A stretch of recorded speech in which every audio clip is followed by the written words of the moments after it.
If it's Monday or Wednesday night, then it must be California Haunts Radio Night. Please take this time to gather some popcorn, hamburgers, hot dogs, maybe even dinner or whatever snacks you eat, and have a sit down in front of the TV, the computer, or even your cell phone and enjoy the show.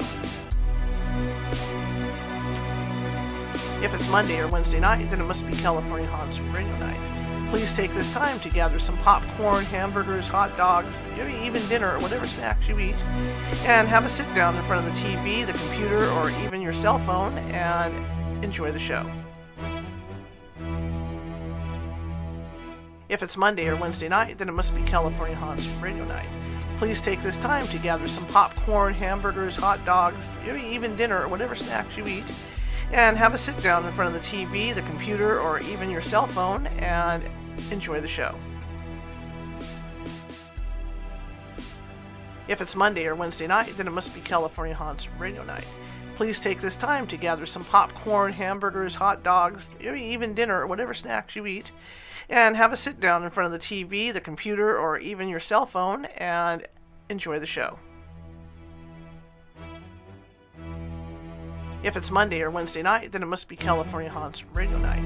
Please take this time to gather some popcorn, hamburgers, hot dogs, maybe even dinner or whatever snacks you eat, and have a sit down in front of the TV, the computer, or even your cell phone and enjoy the show.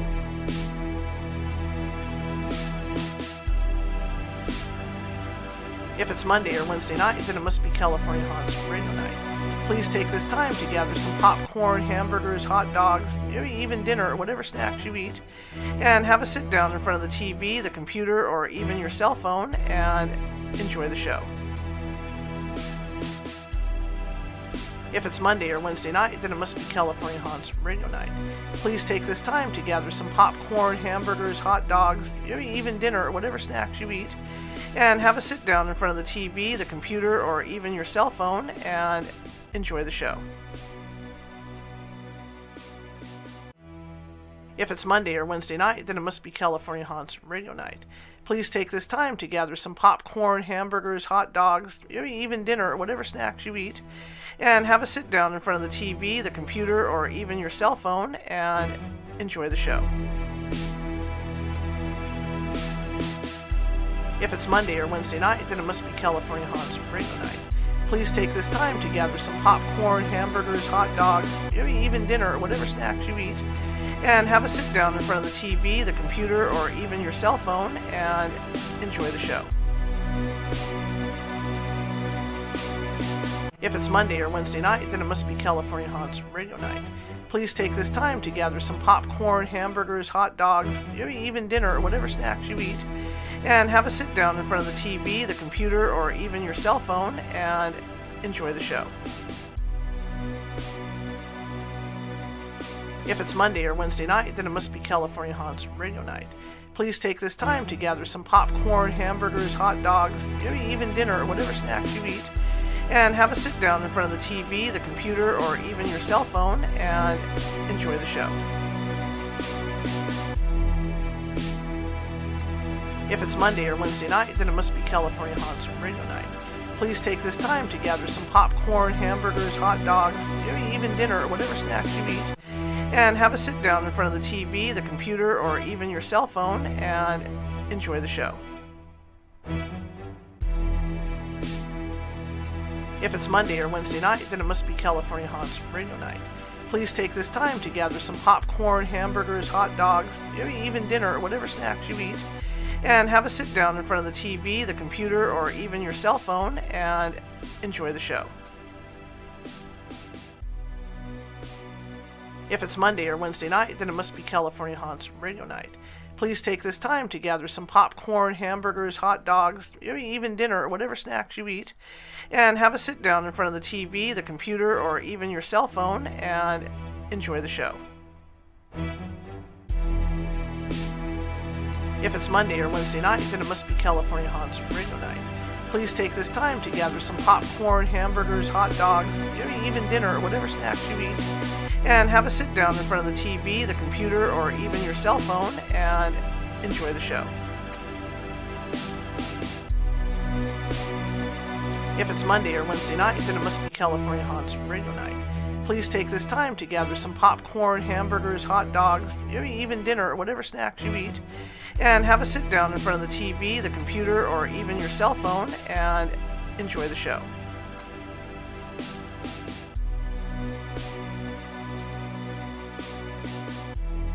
If it's Monday or Wednesday night, then it must be California Haunts Radio Night. Please take this time to gather some popcorn, hamburgers, hot dogs, maybe even dinner or whatever snacks you eat, and have a sit down in front of the TV, the computer, or even your cell phone and enjoy the show.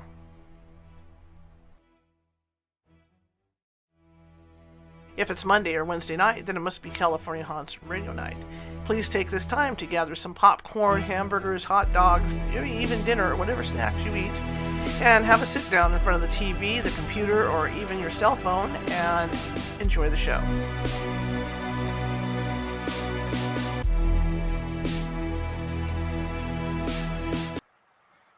Hey, welcome to tonight's show. It's hot here. Sacramento is 90 degrees. It might as well be, it might as well be 100 after 90 because you stop counting. So if you hear kind of buzz in the background, that's a fan. My air conditioning's out in the main house, so I have no AC. So here I am. Anyway, welcome to the show tonight. My name is Charlotte. I'm your host.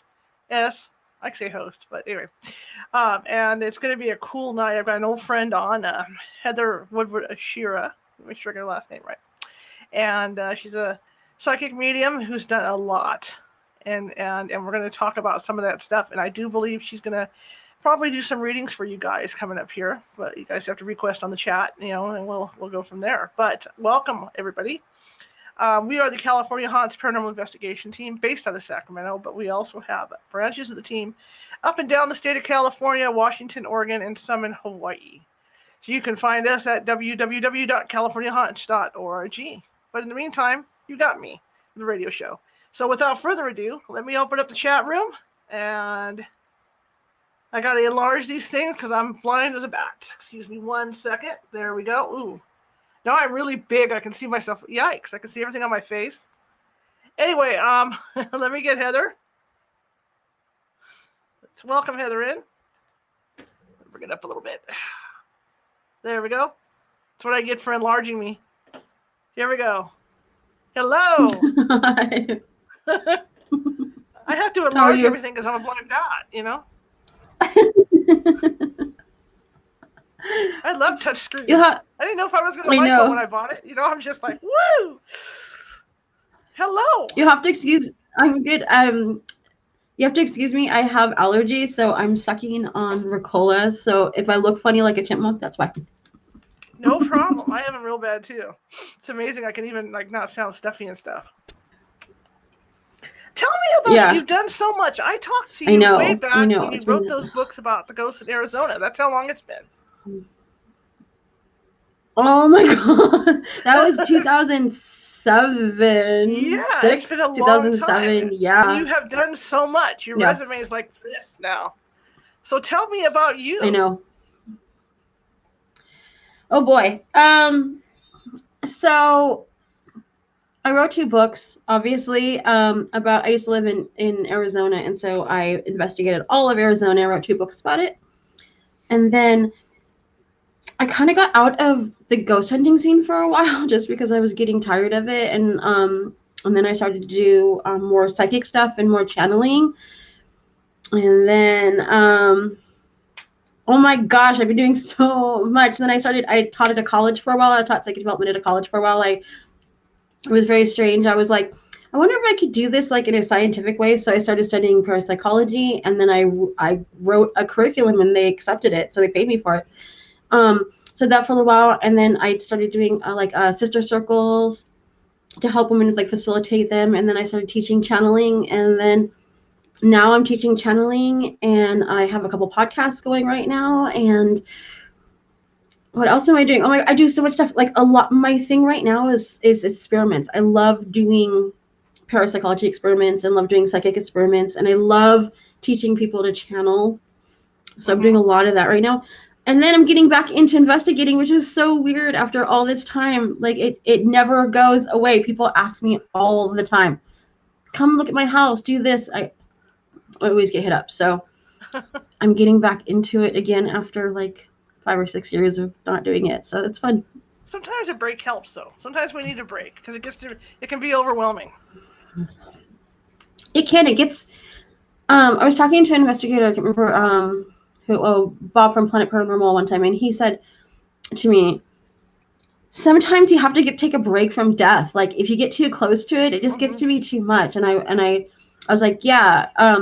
You get too immersed in the dark, and you forget that you have to live too. And so, you just kind of have to get out of it a little bit and then come back to it, I think. I wanted to ask you because it's been, I follow everybody on Facebook religiously. I was taking care of my mom, so that was my outlet. And you had done I remember that, yeah. You had done the elevator game. Oh yeah. Tell me about the elevator game, how that went. We have footage of that, so if you want to look at it, it's on YouTube. But so I am notoriously claustrophobic and I hate elevators, but I have to tell you, I have people around me that are like want to be my guinea pigs. So because I love to do experiments. Like the elevator game is a perfect example. Like what if in the right circumstances on the right day, like something opens up and it really does happen. But we did the elevator game, and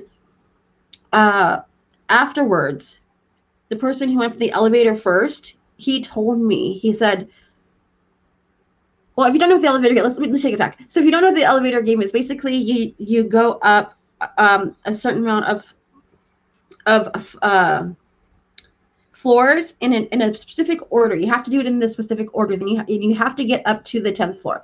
So you have to be in a hotel or something that has at least 10 floors.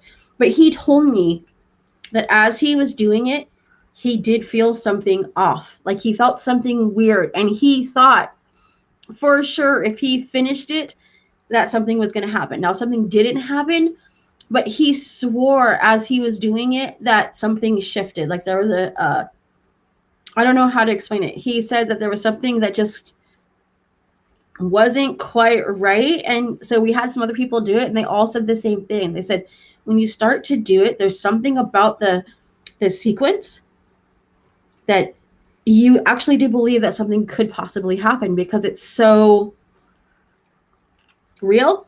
I don't know. There was something about it that, now I have not been able to get anybody to like actually, they have never been to the 10th floor and actually seen the woman that's supposed to come through. But everybody who I have worked with who has done it said they believed that it would happen because it's that like liminal. Like you get into that liminal space in the elevator, and you can almost feel it could happen. So that was very interesting to me because I thought people would be like, oh yeah, whatever, push the buttons, and they'd be like, not even, have any kind of effect on them. But I thought that was very interesting that the plausibility was there. That's interesting. What hotel did you do that in? I did that in Ventura County in the we were in Ventura, and there's only one hotel there that has 12 floors. Okay. And it was the one that's on the beach. It used to be the Pierpont Inn, but I don't know what it is now. But I think it's a Regency or something like that. But yeah, it has 12 floors, and it's the only one we could find. So, like Heather says, the game, we've never done it. We've never attempted it. But I was fascinated when you guys did when you did it. There's a certain sequence that you have to push the buttons, and at some point, like she says, when you hit the 10th floor, a woman's supposed to get on the elevator with you. Yep. Yes. Yeah. And if you look at her, she takes you to another realm. Right. Yeah. Or if you get off the elevator, you go to a different realm. So if you follow her off the elevator, you go to another realm. Absolutely fascinating. I find it interesting that, like, because I've been studying liminal spaces and stuff like that, and I find it fascinating that an elevator could actually be a liminal space because it's kind of in between two places. Like you're literally in the building, right? But you're not actually in the building. So it's like it is a very liminal space. So you could, now that I'm thinking about it, now I have to do it again, because if you were like maybe to put binaural beats in it, or if you were to like raise the frequency of the elevator, you know what I mean? Or maybe put EMP or chant in the elevator, you could create your own liminal space in the elevator as you go up. And so technically you could create your own vortex. I don't know. So what about, it's an interesting thing now that what about EMF in those elevators? Is there a lot of EMF in the elevator? Mm-mm. Okay. Not at all. Okay. Because that would be an awesome case. So, I mean, I know, right? It would be very cool if you could like totally use the fluctuation of the EMF to put yourself in a liminal state. Yeah, that would be really, really cool. But no, there's not. That's the other thing too. Like I actually have done investigations in elevators before, and even though I'm claustrophobic, which is weird, but I've tested. They're on lockdown. Like you can't feel anything. It's almost like a Faraday cage in the way a little bit. Interesting. Yeah. So you're getting back into investigating. I know that, like you say, you did Arizona. Mm-hmm. It sounds terrible. You did Arizona. That sounds terrible, but I did all of Arizona. Actually, I did. But your books are fascinating. I mean, I still read them. They're still. Thank you. They're still in my bookshelf. You know. Really? And, thanks. Yeah, and I want to go back. In fact, my cousins live in Arizona, and they were excited when they found out I was going, because I went back for Oakland Day spring training one year, and they wanted me to go to Jerome with them, and I said, well, I just don't have time to do that. I wish I could. I did go to Tombstone, though. But I do want to go back to Arizona and do some investigating, like around Jerome and stuff at some point. But I look at what you've done, like, even though you weren't ghost hunting, you did shift gears. Cause you had this great website. It was fascinating. I had psychic friends, that one in particular, who just thought your website was the bomb, your original website. Oh, thanks. She says, that's how I want mine. Okay. How this gal does hers. That's how I want mine. And so I've been following, I've been following you all this time. You're good at what you do. You're really, really good at what you do. Thanks. And there's no denying that. And I see you online, like with Facebook down there. Now you've got this other group that you set up with the witches and all this. Mm-hmm. What's up with that? Tell me about that.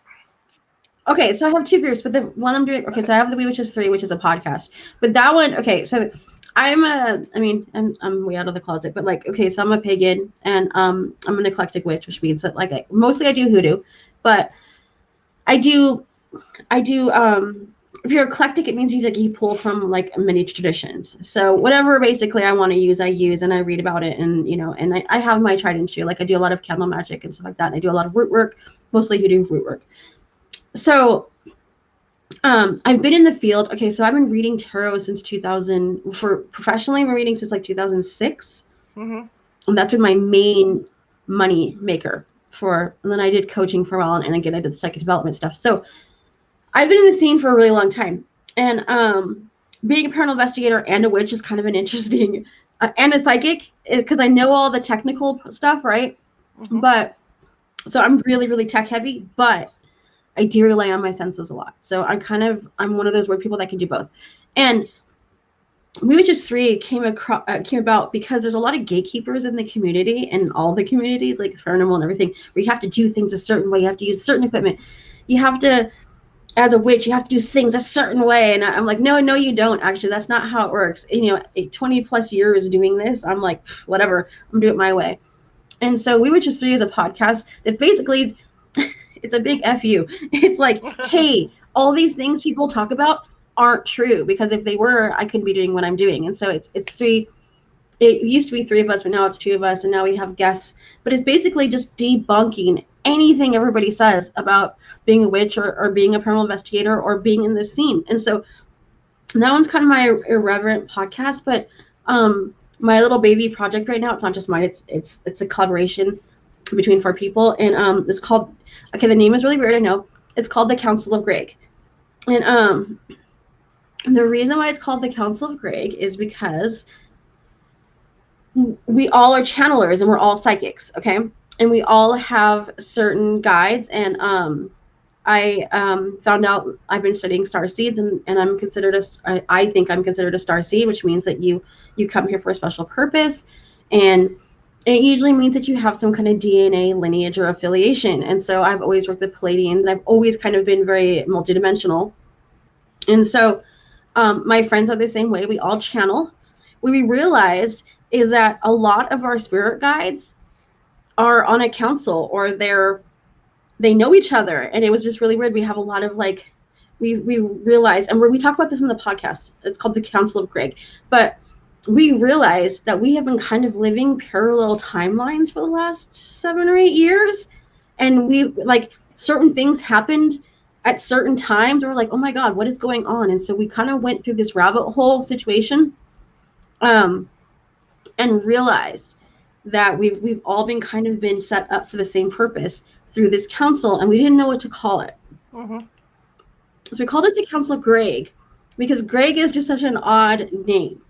Then later we found out that Greg is actually a specific thing, and it was a very weird synchronicity, but I can't tell you because you have to listen to the podcast.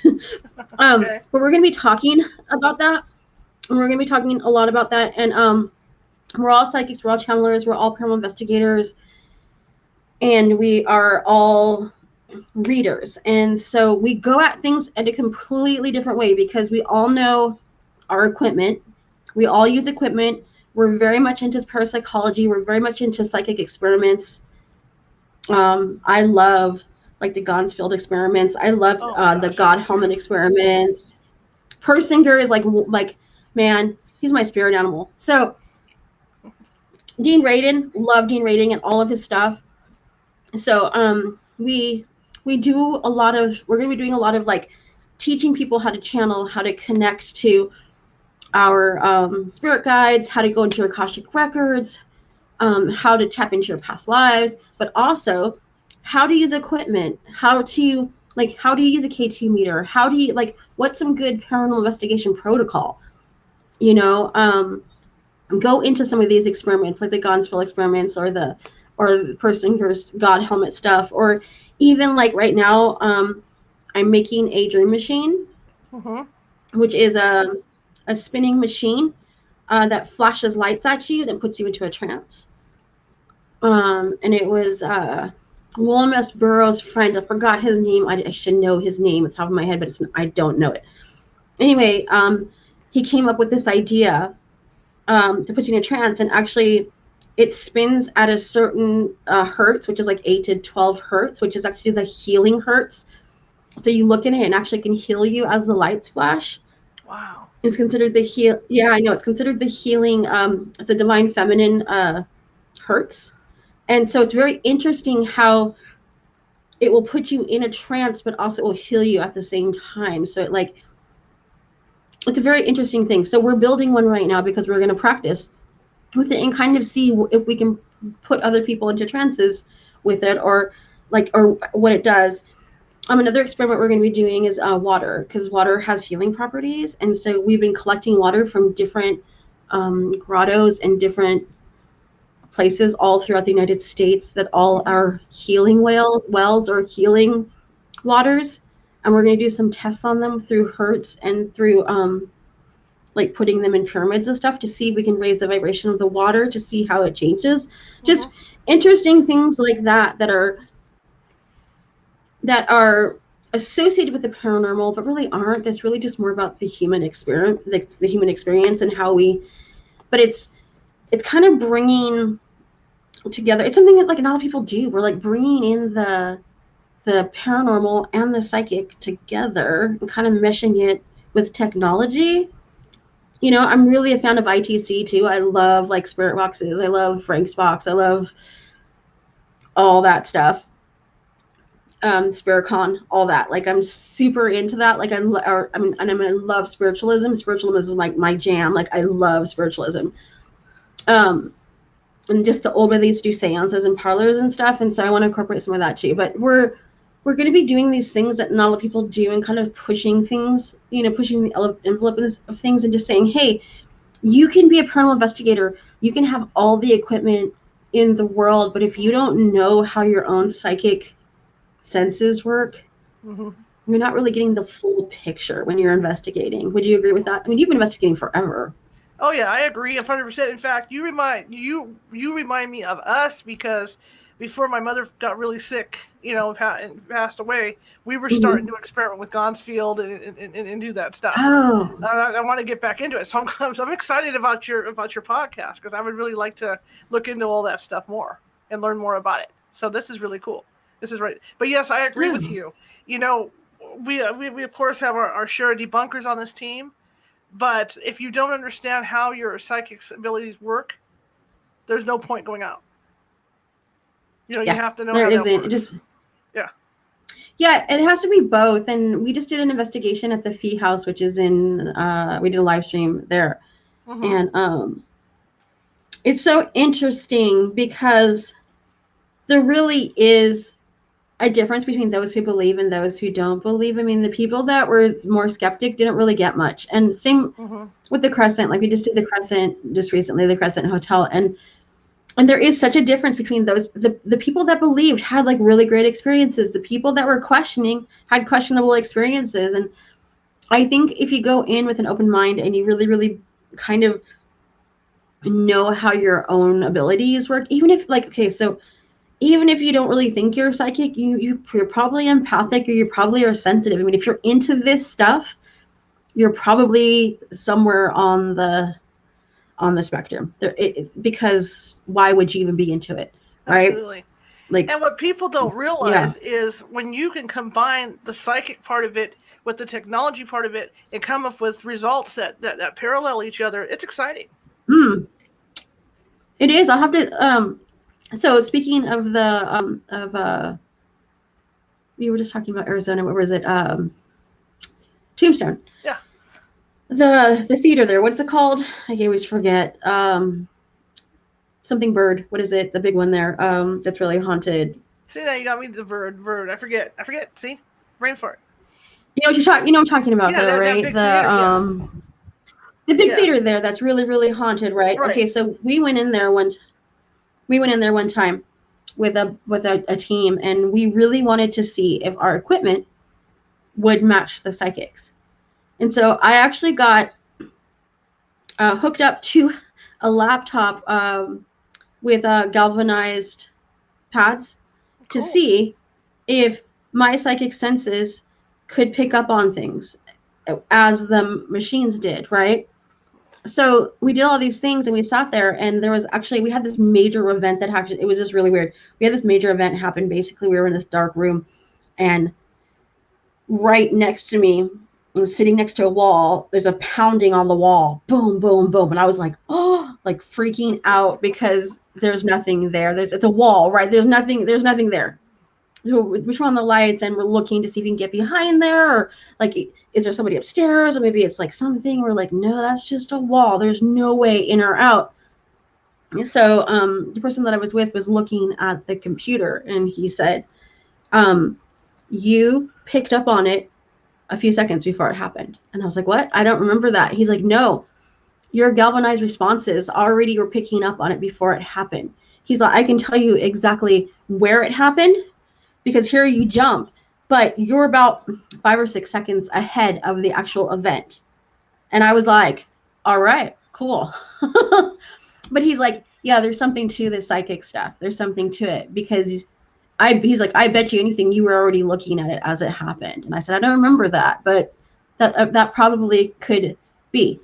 So that was really interesting to me. I can believe that. Years ago at the Hotel Jeffrey, we were in there's an area, there's a hotel, and then there's the bar. Of course, there's the saloon, so and there's an alley area in between where there were 2 buildings, but they put a roof on it. So we go in there with one of our psychics, and I had a tri-film meter. It's all on film. And I said, you know what? I said, just stand there real quiet and take notes.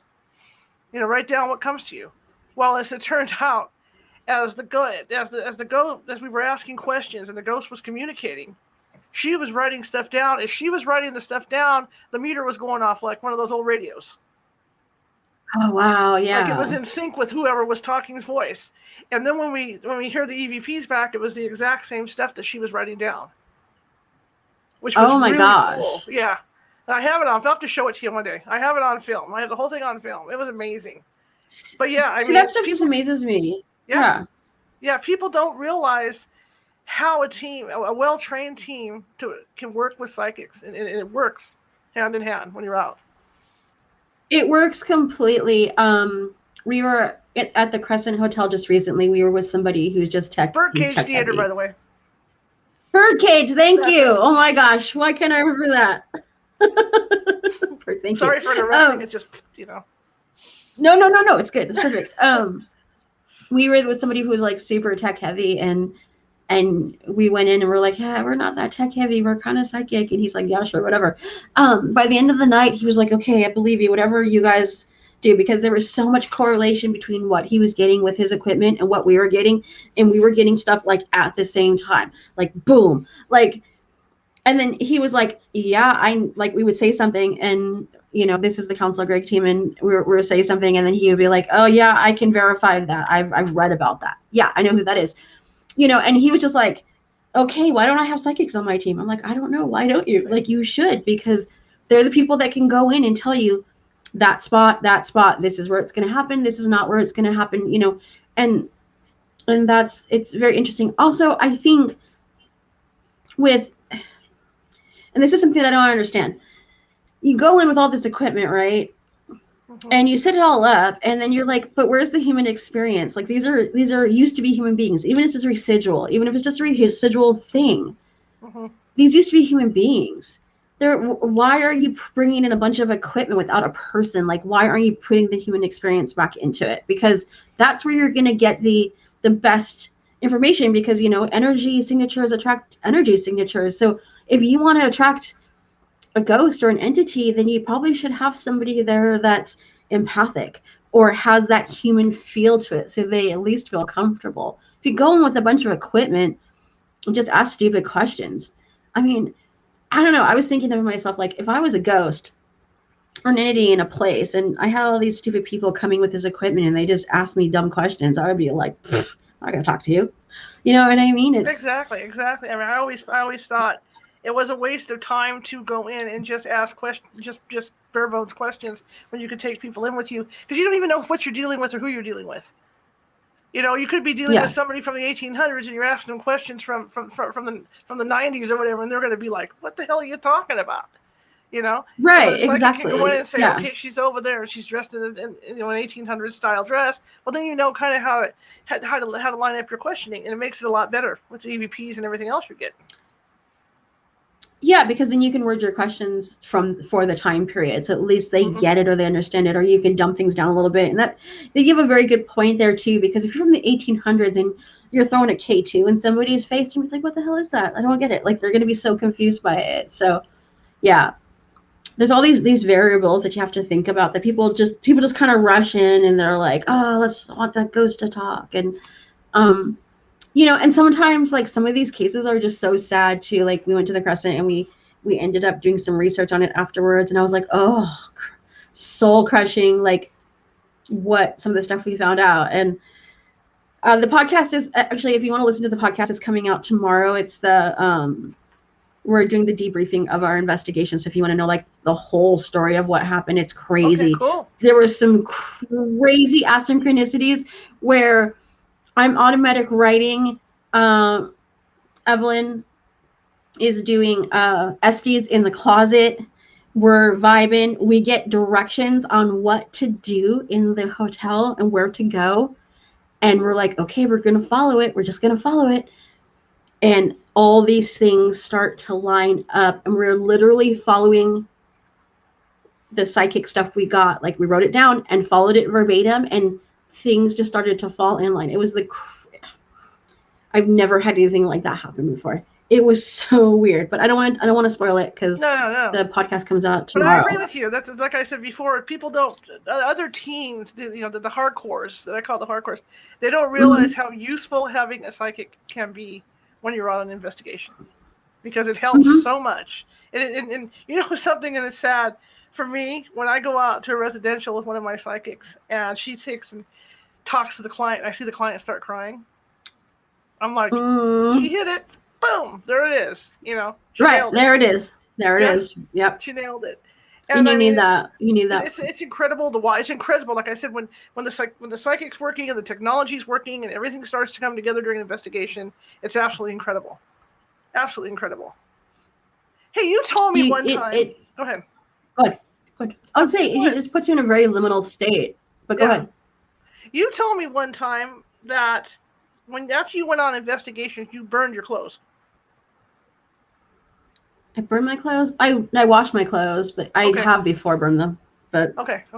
Yeah. I wash my clothes though. Okay, so I still do that. So I don't like, okay, so I don't know how to explain it. There's a sticky feeling to okay, so one things I don't do anymore is like I will not spend the night in a haunted location anymore. I just can't do it. I'm too sensitive to it, and they all come and just want to talk to me at the same time, and I'm like, oh, I can't do it. But I don't burn my clothes. I have burned my. I think I told you a story where I did burn my clothes, but that was a whole other situation. But I do take off my clothes and I wash them right away. And this is why, because there's a sticky feeling that comes when you're in a really haunted location, and you're in that energy. And the last thing I want to do is take that energy home with me and attract those situations, you know, like a creative vortex into my house. And then because you're wearing the same clothes and you're in that energy. So I always take off my clothes and put them in a hamper in the other room, or I put them straight into the washer because I just want to get rid of that feeling. Does that make sense? Like I don't want the residual even anywhere near me, because I want to experience it and then put it away. Because what used to happen to me a lot of time when I was investigating, when I first started, I didn't really know what I was doing. I bring stuff home with me all the time. And then I would have like 3 a.m, you know, weird dreams, or I'd wake up with people over the foot of my bed because, you know, I'm a medium. So I'm like, I can't deal with it. I just want to do it and go home. Like I just want to like I want a nice little bubble of my own safety, you know. Is your house active anyway? No. Mine is. No, is it? Yeah, mine, but it's all relatives. That's why if I bring something home from an investigation, I know I brought something home because they don't act the same. Oh, okay. So my house is an intentional dead zone. People come into my house and they're like, oh, your house is very, very like quiet and relaxed and comfortable. And I'm like, yes, that's on purpose. I do a lot of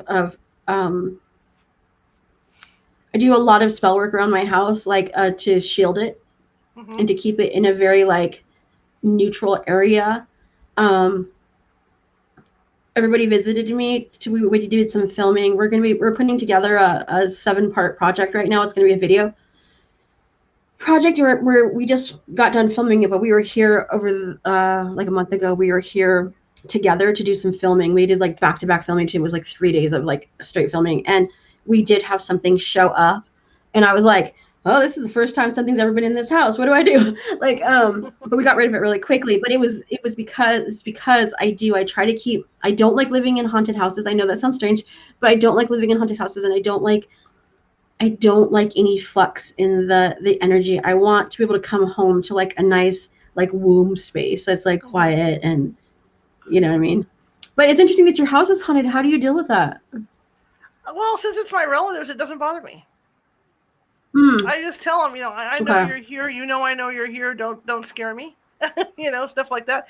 But you know what happens? And Monica, who's in the chat room, can vouch for this.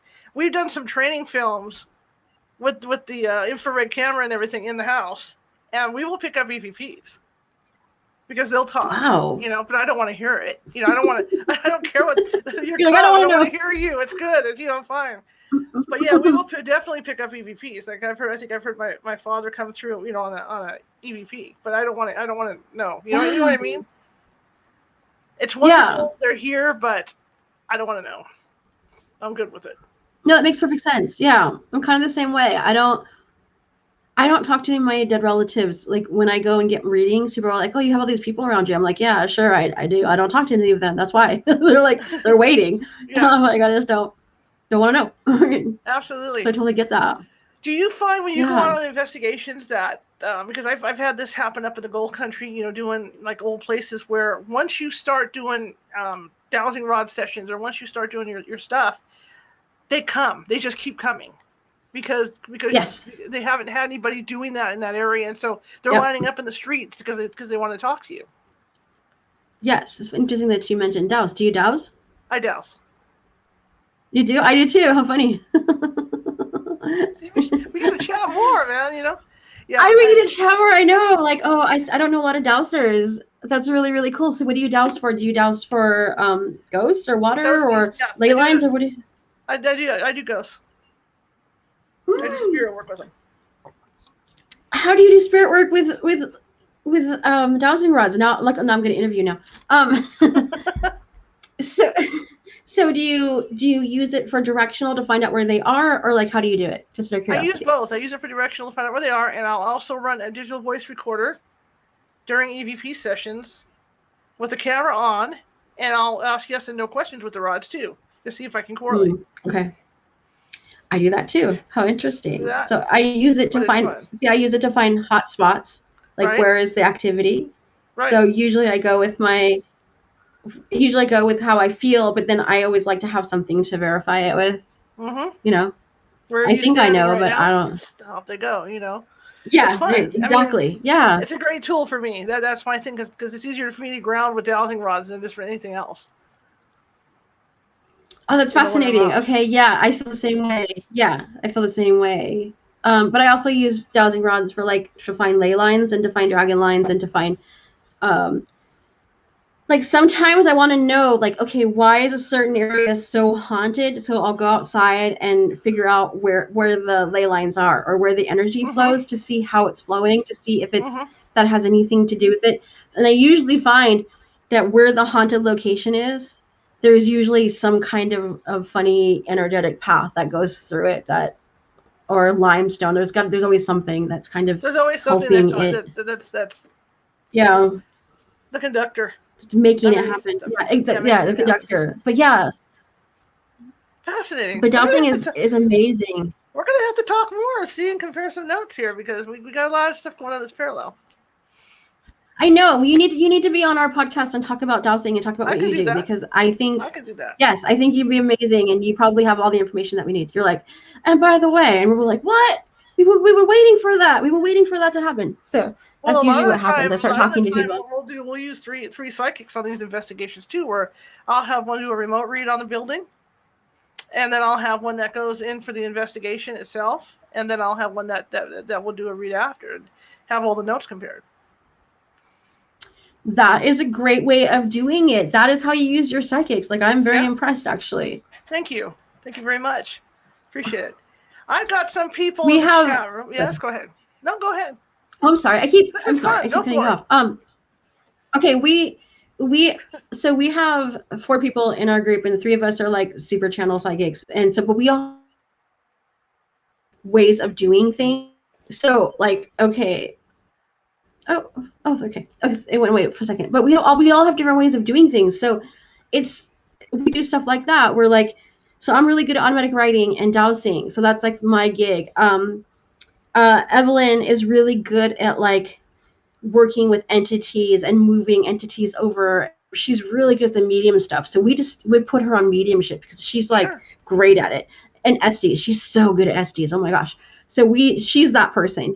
You know what I mean? Stephanie is really great at channeling energies, and she will literally like she amazes me. She will literally take on the energy of the experience and act it out in real time. Whew. Well, that's the thing. That's what you find, over the years doing this stuff, is that you can get people that specialize in certain things. Well, we might have lost her. Yeah, we might have lost Heather. She'll be back. Anyway, this is a great talk because I'm learning a lot. We're not the only team that does things a certain way. So this is exciting for me. Yeah. Oh, she'll be back. Okay, we're back. Sorry about that. Okay. Lost you. Yeah, that's okay. It's okay. It's really. What I was saying was that's what's neat about doing this as long as you and I have, and the way you operate, because you operate similar to what I operate, in that when we go out on a case, there are certain psychics that have certain talents and abilities, and you can actually put them in the correct positions that they need to be in. Yeah. Yeah. It's I think if you work with people's strength, I think that's the best way to do it, and you have a great way of doing that. That's amazing that you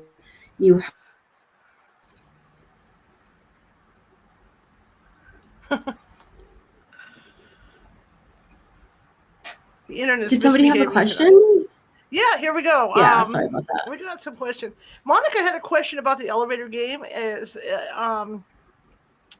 that asking that, do the people know what they're actually going to experience on that, or do you send people in that have no clue of what's going to happen? No.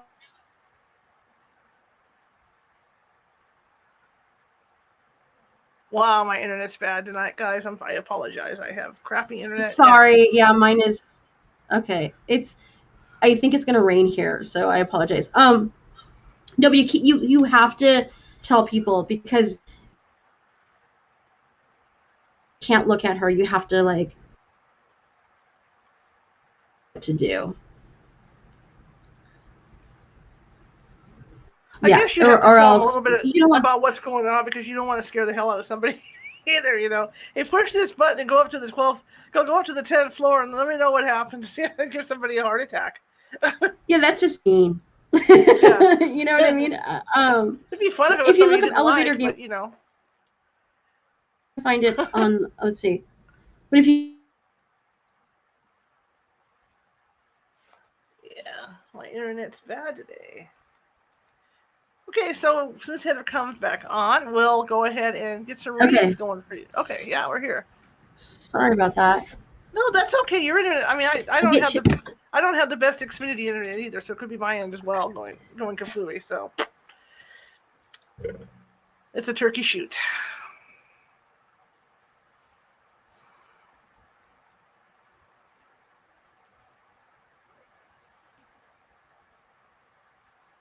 But anyway, we're talking with Heather Ashira, and she's been around probably a lot longer than, maybe as long as I have, or even longer.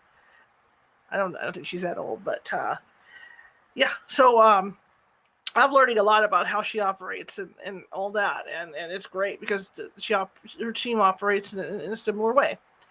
And I'm glad you're all here. I see Sarah Nicole's here. Hey, Sarah, I haven't seen you in a long time. Karen Elizabeth is here. Monica Funk is here.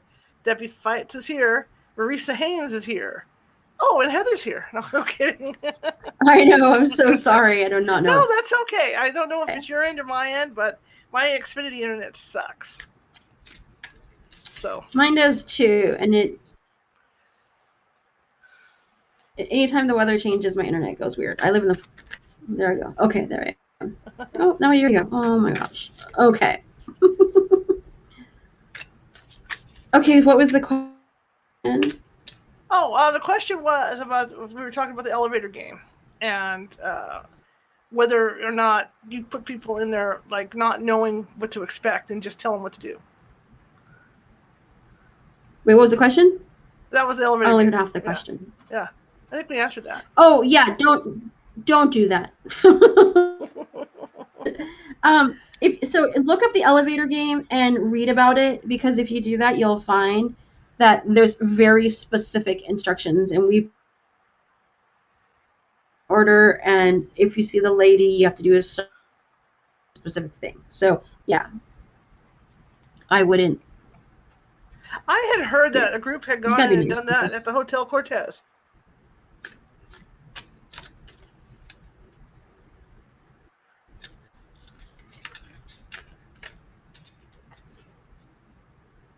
Okay, got it. What?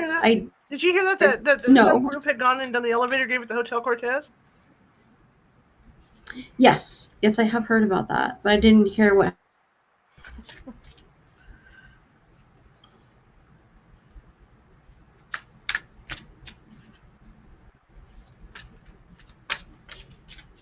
I hear cards. I hear you wrestling cards now.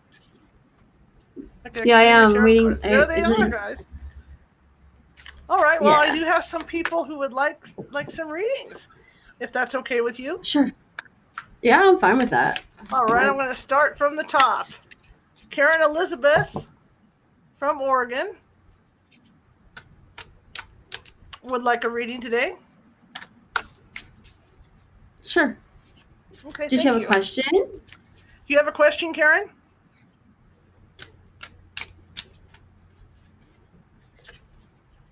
I guess not. Just a general reading, I guess. All right. Just a general reading? Okay, so, well, if you're going to do a general reading, then let me just, Karen. Okay, Karen. All right. The dog snoring. People are so used to it. So- They're just like, okay, go ahead. I'll shut up. That's okay. No, so I got the Ten of Swords for her with the, let's see, Awakening. Oh, that's interesting. So it's the Judgment card. And then, Knight of Swords. Okay, so what I'm getting from this is that I don't know what the situation is around her, but these three cards together would indicate that she's going through some kind of ending right now, like where like things are definitely changing in her life for the better, though, even though it might not feel like it. So whatever she's gone through in like the last 3 to 6 months has been kind of tumultuous, where she's like, I don't know if I want to go through this. This really sucks. And so there's some kind of hurt or pain around it too. But with the Awakening card, which is the Judgment card, it just means that whatever you have gone through in the last 3 to 6 months, you have to get through it, because it's like a transformation. You're moving into something better. You're moving into better energy. You're moving into something that is going to be more like what you want. Knight of Swords means that it's going to happen very, very quickly. So you're going to go from like being depressed and sad to like, why is this happening to me? To like, whoa, everything just sort of falls into place. So be careful what you wish for right now, I would say, because you're like in a manifesting phase, and like the next 3 months, you're going to start seeing things that you've been wanting or things you've been trying to manifest like happen really, really fast, where you're like, wow, I thought I wanted this. I'm not sure anymore, that kind of thing. So the worst part of it is over, though. I think that's what I want to say to her, is that the worst part of it is over, because Ten of Swords is such a hard card. It's like anything that bad that could happen will, and it's like, God, why do these things keep happening to me? And you're kind of trying to figure it out, but at the same time, you're like in this emotional place where it just hurts. So that part is over. You're in the good part now, where things are going to start to move the way that they need to, and you're going to see some, like, I would say May is going to be really good for you, where you're going to start seeing the fruits of your labors a little bit. I know that's very general, but she didn't ask me a question, so. She says, perfect. You're right on. Oh, okay. Well, there you go. Monica Okay. Funk asked a question. She's also from Oregon. And she says, I want to know if, just move down. See, I'm blind, I tell you. I want to know if there are any entities around me, and if ghost hunting has made me sick.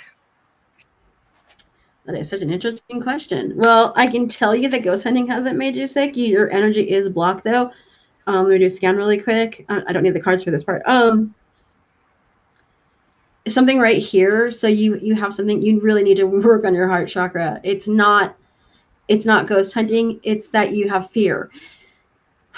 Okay. So you have a lot of blockage. Like in this area, I would work on your throat chakra, because like, I'm going to start coughing here in just a second. So hold on.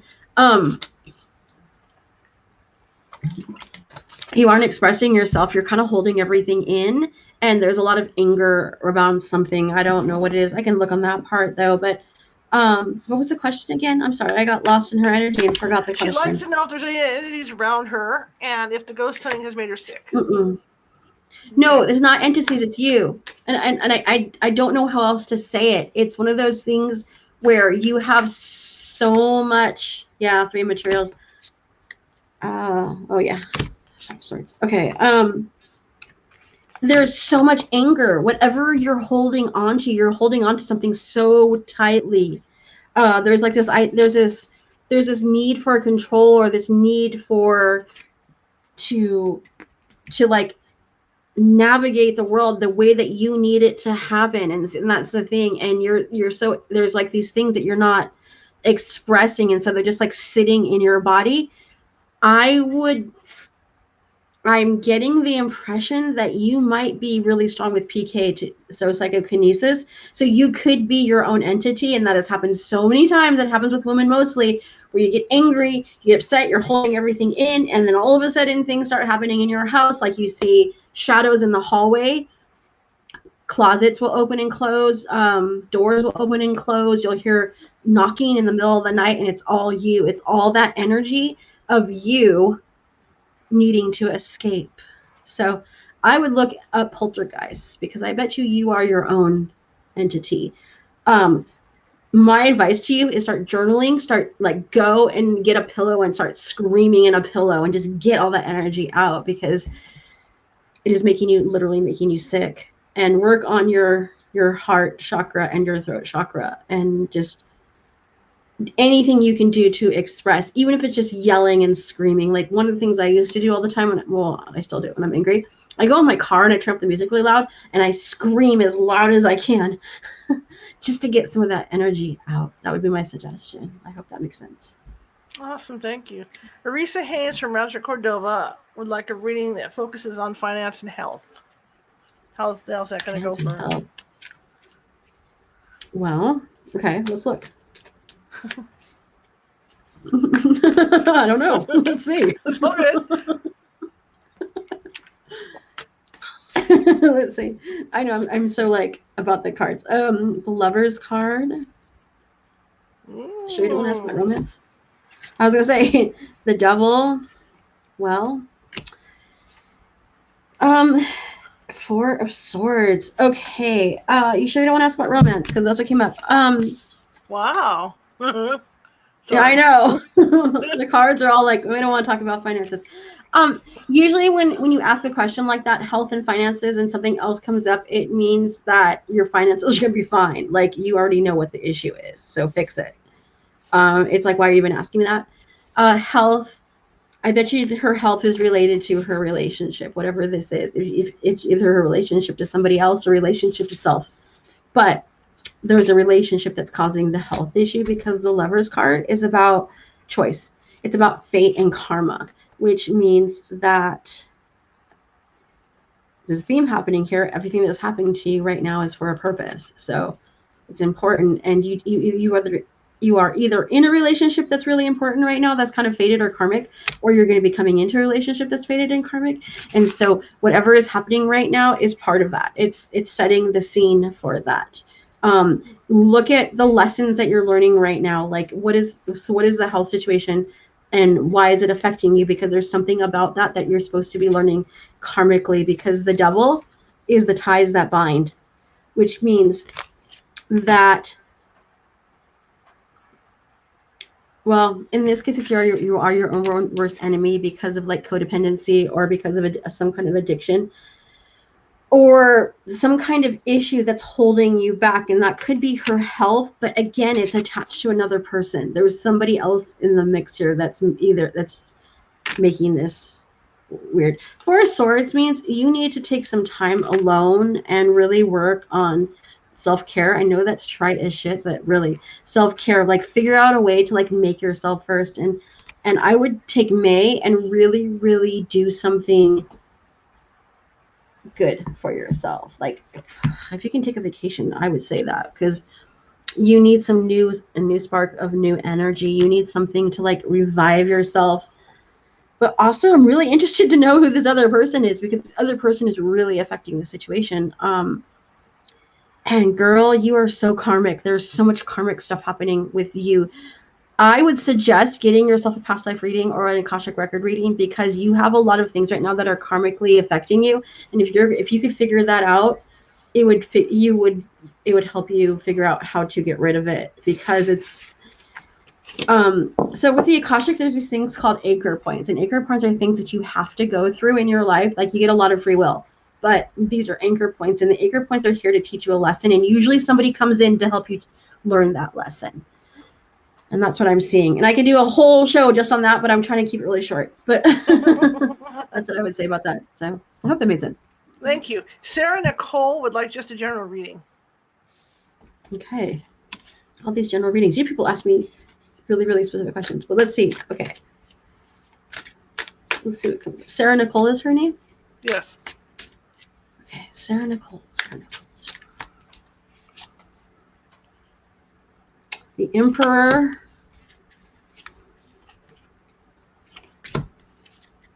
Nine of Wands. Oh, interesting. Ace of Voices. Okay. One more. Oh, the Tower. All right. Wow, lots of change happening. All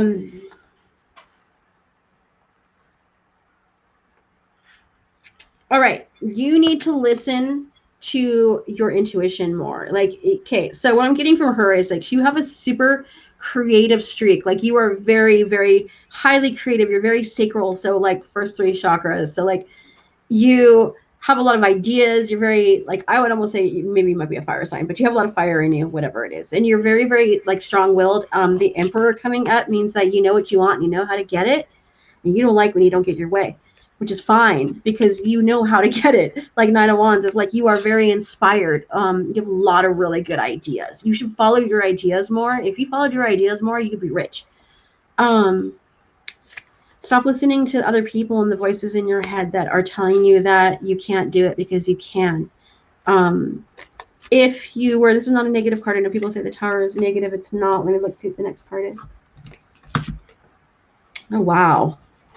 10 of Cups. That's what I thought. Okay. So if you were to stop listening to other people and all the doubt that's going on in your head, because you have a lot of people around you that are kind of negative, that are telling you that you can't do it, that your ideas are dumb. If you were to stop listening to that and really, really move, oh my God, okay, you need to work on your throat chakra too. You don't speak up enough. But if you were to like start listening to yourself more and listening to your intuition more, the Tower means that a lot of things would change, but for the better.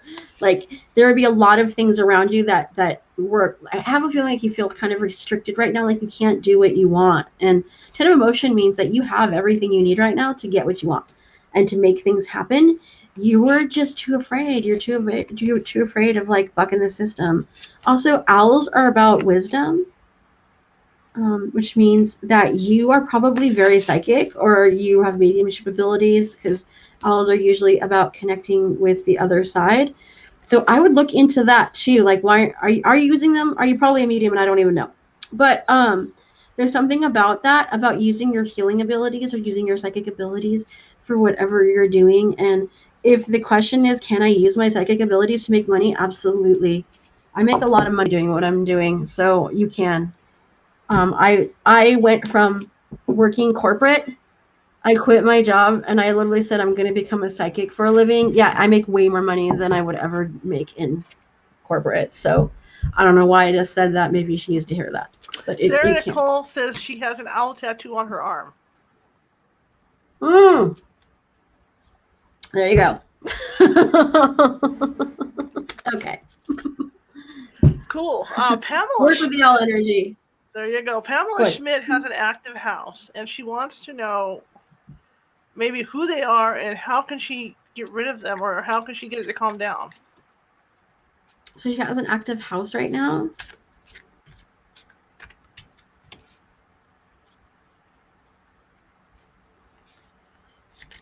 Okay, part of it is you're feeding into it. And I don't know how you're feeding into it, but you are giving whatever it is there. Okay, so you do have an entity there that is, you have a lot of residual going on, and it kind of expands and it closes like as residual energy does. But you do have one entity there for sure that does mess with you. Now you do feed into it. So it's feeding off of your energy. The moon card. Your psychic, it's feeding off your psychic energy. Also, you're very emotional, so it likes you because you're very emotional.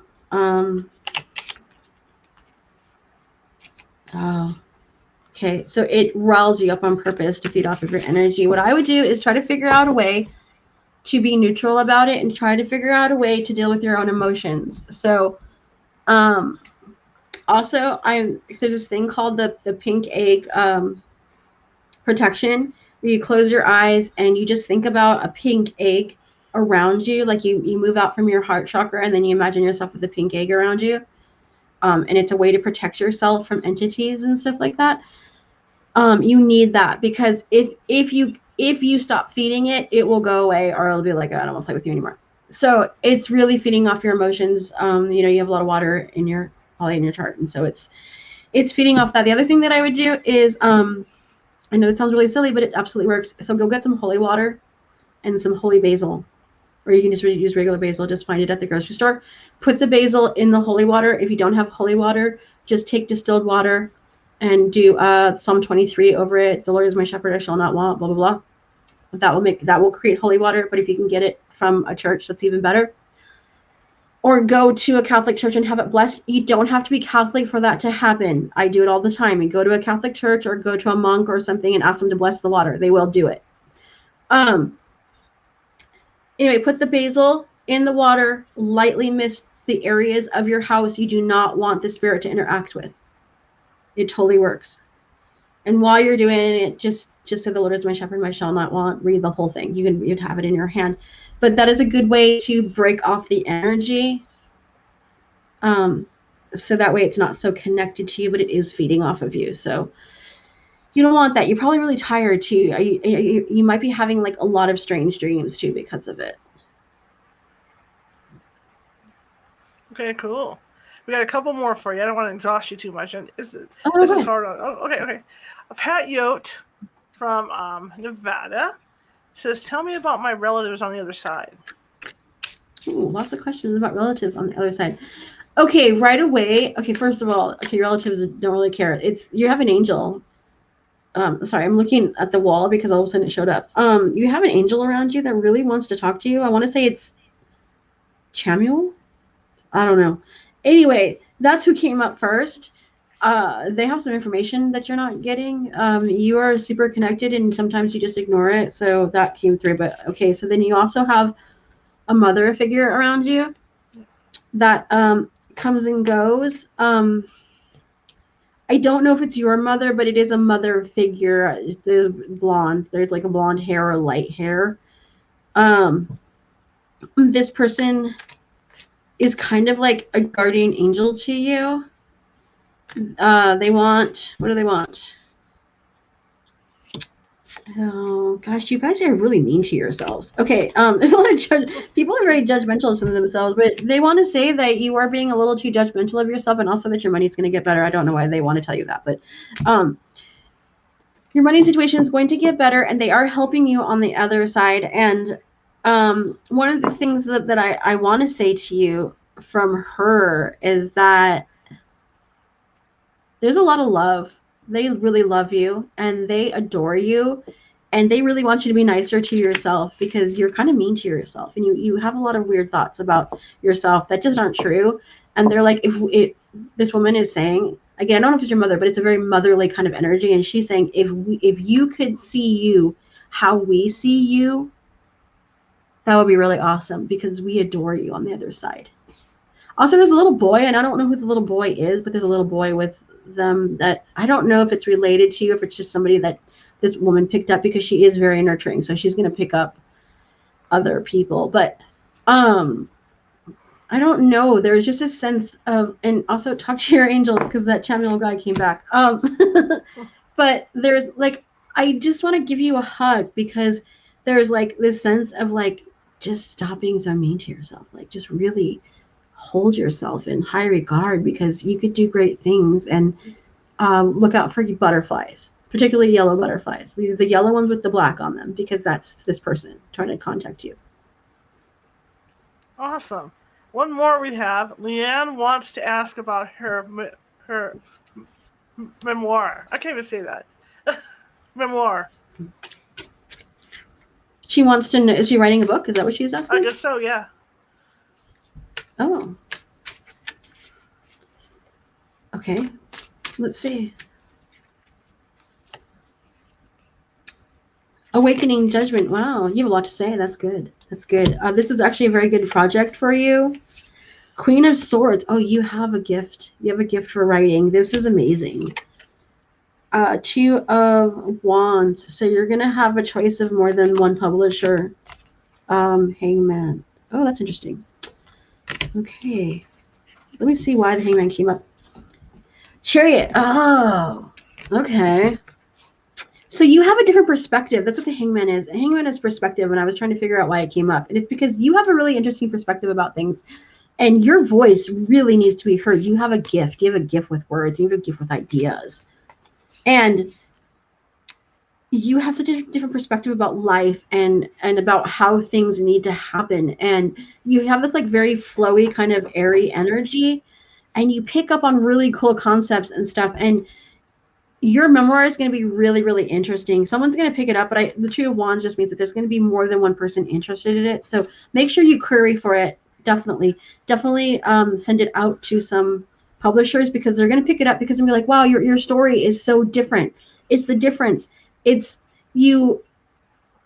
I don't know how to explain it. I wish I knew you, because it's like you have this really quirky like energy that's like, you just see things from such a different place, and you could teach people really like how to be more like, I almost want to feel like you're inspirational in a way. And so they're going to want to pick it up, and so you're going to want to write more than one book, by the way. So the first one's probably memoir, the second one is not, but it feels very I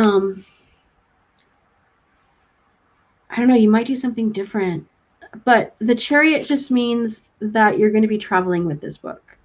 So you may go on a book tour, or you may just travel with it and talk about it, or maybe some conventions or something like that. I don't know. There's something coming up around travel around it, or maybe you traveled in this book or something, or maybe you will travel for this book. But I also see with your second book, there's going to be some traveling that happens. And I don't know why I keep hearing true crime in my head, and I'm not even sure what that's about. But I keep hearing true crime. So there's some kind of aspect to it where you're going to be doing a lot of research around it, or maybe there is something true crime around it. But I don't know. This is a really good project for you, and you really should do it. And you really should just do more writing, because you're going to be really good at it. Like, there's a lot of, wow.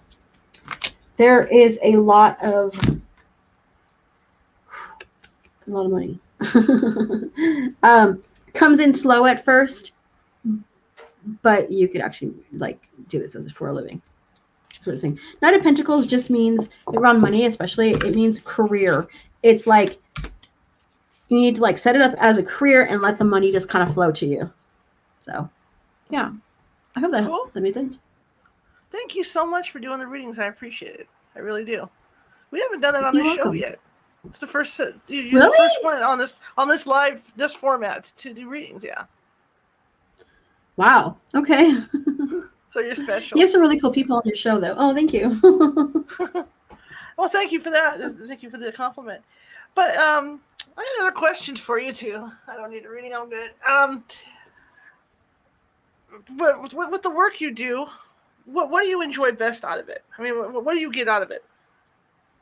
Oh, that's a good question. That's a very good question. So at first I was doing it out of curiosity. When I first started, I was just really curious, like, why am I connected to this other part of the world and other people aren't? Because I've been like this since I was a kid. Like I was telling the person that I'm dating right now, I was telling him, do you know what I wanted to do when I was a kid?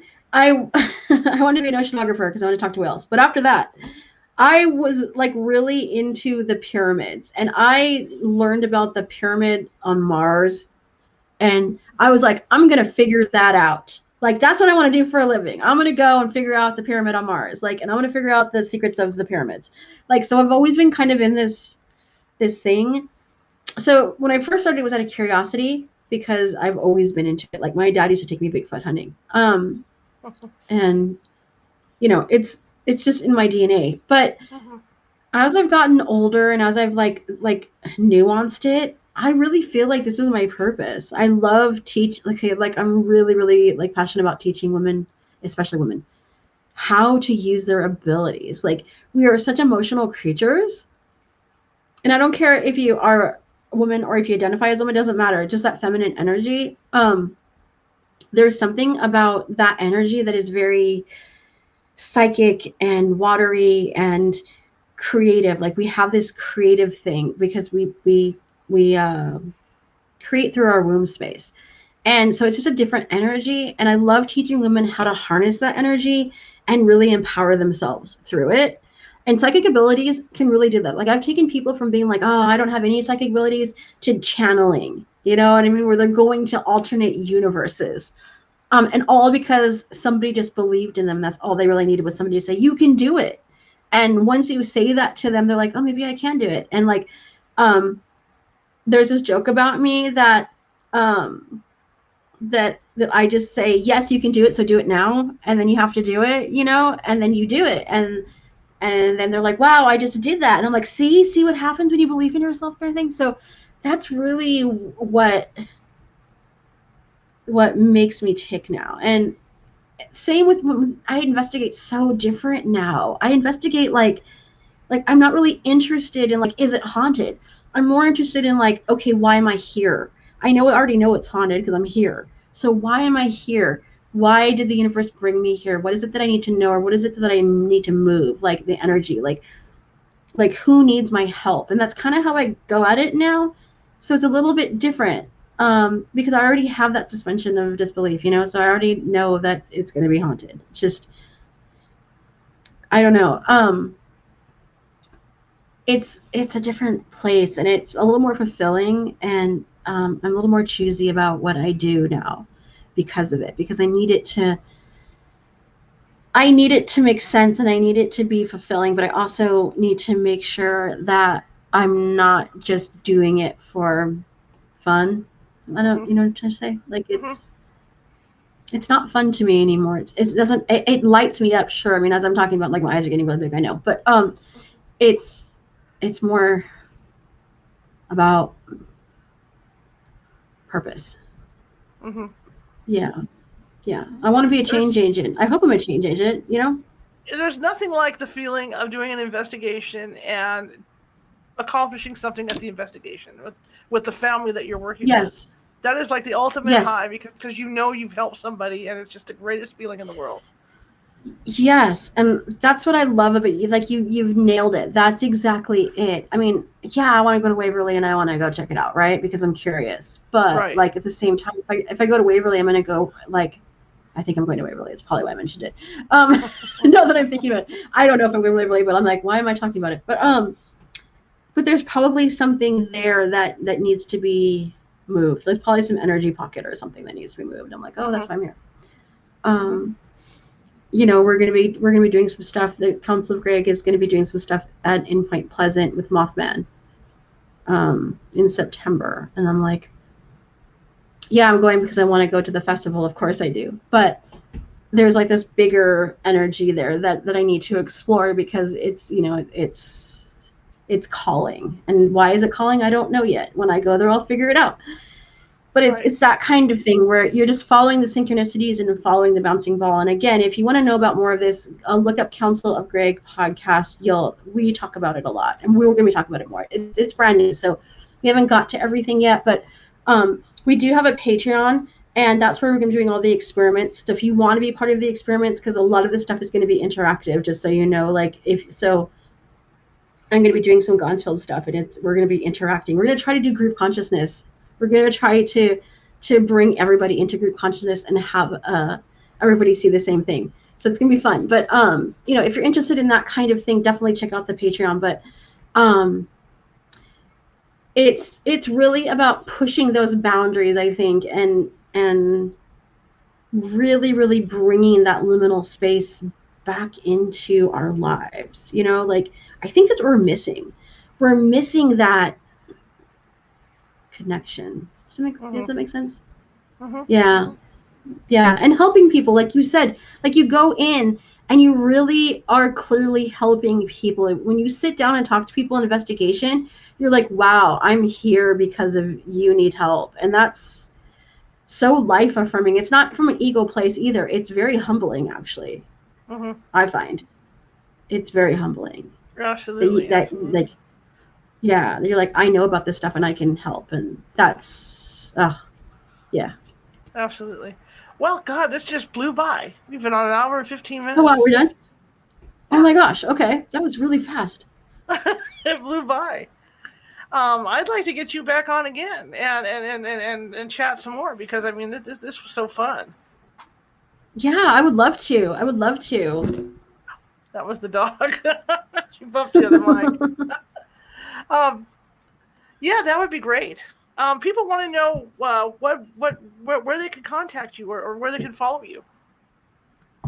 So my website is, my last name is Woodward. You're right about that. I just go by Heather Ashera now because that's my stage name. So if you look up Heather Woodward, you will find me. But you can go to heatherashera.com. That's like my main website. My spelling is right there. But if you want to know about the podcast is called Council of Greg. You can look it up. It's on Spreaker if you want to know, but it's anywhere that you can get podcasts. And then if you just look up on Patreon, Council of Greg, you can find me there too. But that's where I'm going to be doing most of my stuff, is the Patreon. So if you want to work with me in any way, that's like the cheapest way to do it. Like we have like $5 tiers, $15 tiers. It's like, it's super cheap. And yeah, if you want to get into the good stuff, that's where you go. But if you want a reading, or if you just want to, like, okay, so the other thing too is like, ask me questions. So find me on Facebook. That's where I'm always at. Message me. I will answer any questions because I'm that person. So, Cool. yeah. Well, thank you so much again. This was great. Let's not spend 7 years in between or whatever. I know. Whatever the evil long time was. But I do want to I want to work with you on some stuff. I do want to talk to you and discuss this with you. So let's do that. You know. And, yeah, and really, please, I want you on my podcast too. I know you have some good insight. You've been doing this for, I don't know, 20 something years. Like, yeah, long time. You got it down, girl. Yeah. Long time. Yeah. It's kind of nice. You know how, like we talked about that little break in between? I was kind of doing that when I'm taking care of my mom, but then I was going out occasionally because she would go too. It was funny as hell. And, but this year with COVID has given me the break I need. I feel great. You know, I'm ready to launch back out and get things going again. You know, so it was a nice break for me. So I can't wait to get back out. So again, let's get together and talk. Okay. Yeah, definitely. Let's do it. Like, I have a feeling we're going to work together and blow some people's minds. I think so too. Awesome. I think so too. In fact, I'm thinking about maybe I can go to SoCal and we can work together on something. You know, we'll see. We'll see. All right, Heather. Thank you so much. Okay, I'll talk to you later. Thank you so much. All right, bye-bye. Bye-bye. All right, guys. That was a great show. That was a fun show. And I definitely am going to be working with Heather on other projects after today. And anyway, I want to let you guys get a heads up. Thursday's show, well, there's two options. The client, the guy that's going to be on, we're going to be talking about racism. I get to put on my news reporter hat. We're going to be talking about racism in the United States, and he's in central U.S., so he wants to go early in the morning, which puts me at an 8 a.m. time, and I don't think any of you guys are going to be up and available that early. But what I'm going to do is I'm thinking about just pre-recording it and then doing our regular 6:30 slot, so you guys can check it out on YouTube. But I do want you guys to check it out either way, because it is a topic that's really rampant right now, and I've been wanting to have somebody on to talk about racism for a long time. So I'm going to have like I said, I'm going to have this guest on. So be on the lookout for that. Again, we are the California Haunts Paranormal Investigation Team. We're based out of Sacramento, California. Let me get on my other page, so I can put my ending on. But as you can see, the thing flashing down. This whole show is self-supported.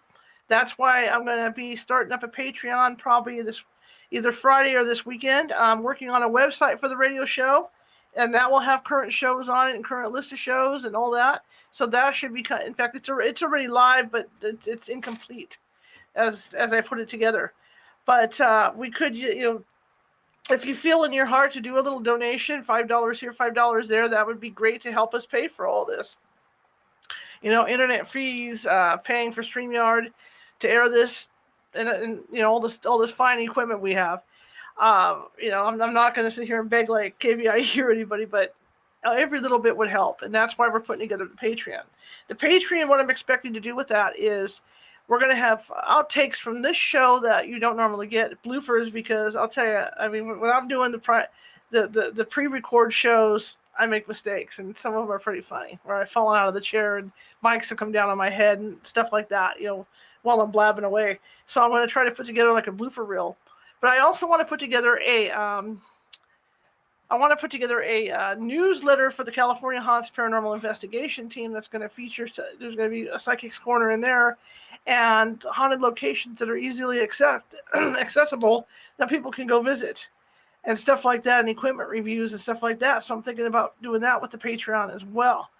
So once I put this together, I'll let you guys know, and and all that. And like Heather says, I want to keep it cheap for people to become members on and stuff. And I might even move my Ask the Ghost Hunter over there, where you guys can ask me questions, or we can talk about spooky haunted locations or stuff like that. But I'm working all that out right now, along with doing the website and everything else. But again, if you like the show, share it. Share it with 5 people. If you didn't like the show, share it with 5 people. I just want to get the word out about this show because, like I said, we're trying to get sponsors. We're trying to build up and do all that good stuff. So share. And I thank you guys for coming today. And I hope you have a good evening. And I hope you have a good couple days. And I definitely will see you on Wednesday, one way or another, whether it's early in the morning or on a pre-record. Okay? See you later.